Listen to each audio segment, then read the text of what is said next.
In this tutorial, I'm going to show you some Google Drive hacks. And what I mean by that is some little tips and tricks that you can use to kind of force Google Drive to do things the way that you want those things done. So let's get started. And the first Google Drive hack is called Force Copy. And you can see here at the top, I have a sample document. It's a resume. But it's pretty much a template resume. It's something that I would like, let's say my students or my employees or coworkers, I would like each of them to fill this out themselves. So I probably wouldn't share this with them, right? I could share it so that they can view it. And some of you probably know that when you view someone else's document, there is typically an option to click here on File and make a copy. So that is a possibility, but it's really not ideal. And the reason it's not ideal is because some of your students will have trouble doing that. They'll have trouble going to File, make a copy. I know it's easy, but trust me, when I've had students do this, usually some of them are not able to do it.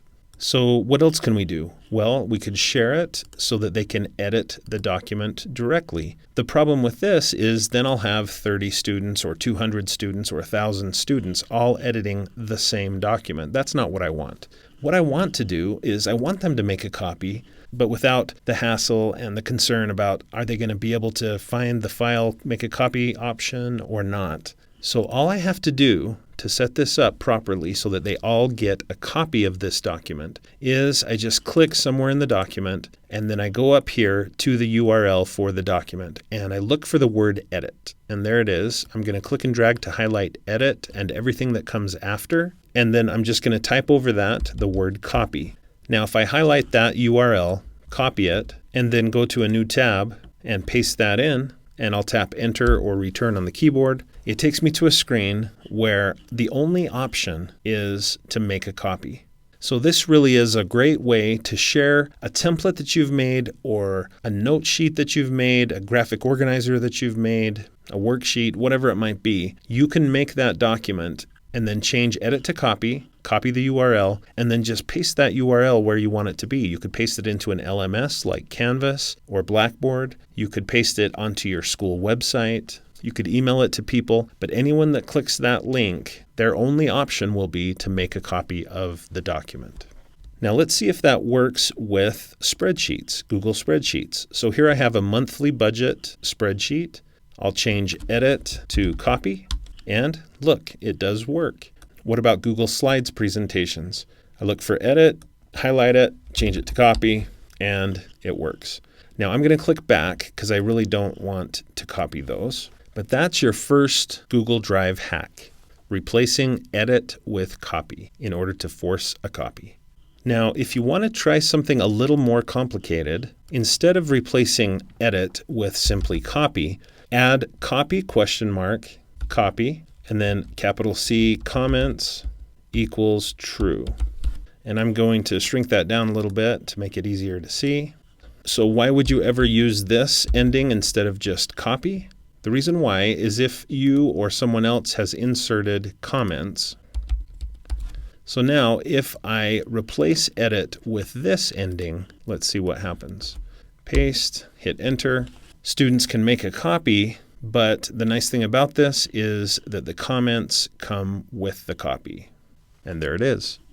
The second Google Drive hack is called Present Mode. And this one is specific to Google Slides. So I'm going to jump over here to this yearbook Google Slides presentation that I'm working on. And let's say that I'm actually finished with it and I want the students or anyone who sees this to not see it in editing mode. I just want them to see it in presentation mode.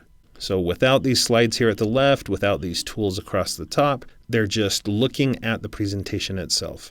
To do that, I just click on the presentation somewhere and then go up here, find edit, highlight it and everything after it, and then replace it with present. I tap enter.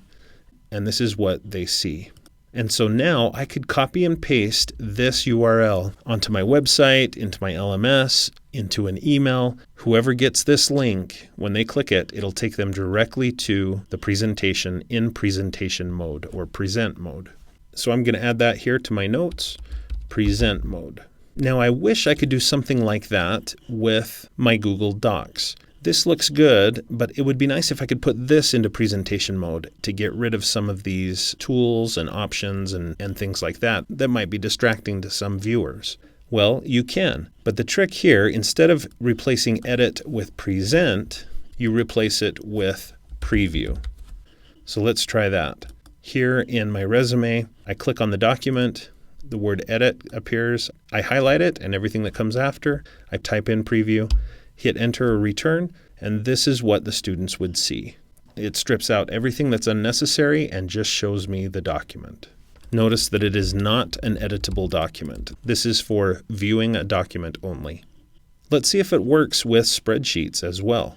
I click on a spreadsheet and look for edit, and I paste in the word preview, and it does. It works. The third Google Drive hack that I'm going to share with you is called Template Preview. And it's kind of a combination of a couple of these others that I've already shown you. You just replace edit with template/preview. So let's try it out. I'll copy that, go to my document. You can see I'm still in preview mode, so I'll click back to get into editing mode.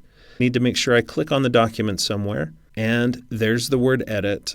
Replace it with template/preview, hit enter or return. And so the nice thing about template preview is the students or the audience gets to see the document in preview mode, but they also have an option to click a button to get a copy of it, basically. So it really is the force copy option and the preview option combined. So the student or the viewer can just click that button. It gives them a copy of that document that they can fully edit, and it puts it inside their Google Drive. I don't really want to do that, so I'll X out of it and click back. And of course, you could do the same thing with a Google Sheet and with a Google Slides presentation.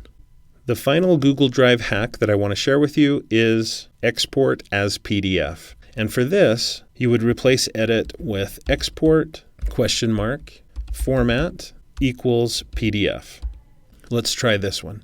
I'm going to copy that, and then here in my document, I click, I get the word edit appearing there, replace it with my export format PDF text, and I just hit enter or return. And now look what happened. It downloaded a copy of this document in PDF form. So the nice thing about this is you can create a document and then very quickly get a link that students can click to get a copy of it. Yeah, but it's a copy in PDF format. They're not going to be able to easily change it. They're not going to be able to easily edit things or alter the document in any way. Let's try that with Google Sheets. It worked. It downloaded it here. There it is in PDF format. And with Google Slides, unfortunately, it doesn't work. So even though it didn't work for me in Google Slides, the reason I find this to be useful is because sometimes you don't want your students just having a copy that they can edit online in Google Drive, but rather you just want them to have a copy downloaded to their computer, either of a spreadsheet or a Google Doc.